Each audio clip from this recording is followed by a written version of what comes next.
if you've got a tree like this,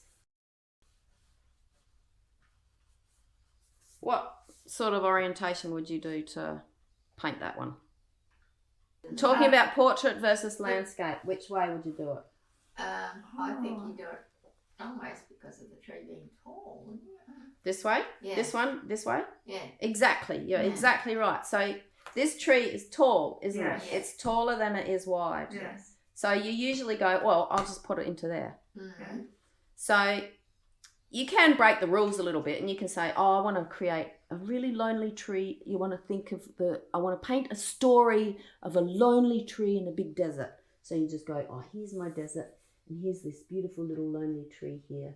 And this is just going to be this amazing sunset sky and reflections on some water or something like that. And so you do this little lonely tree and it's the story of the lonely tree. So you can break all the rules, but in general what we usually do is we go, if it's a tall subject, we put it in a tall composition, generally. If it's a cat lying down, this is a very bad... This is like the worst drawing of a cat I've ever done. And you must have drawn a lot. Yes.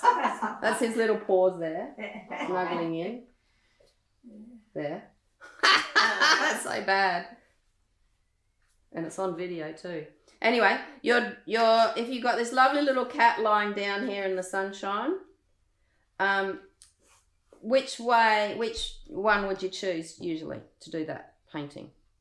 Landscape. Landscape, yeah, because it fits better, because it's longer than it is high.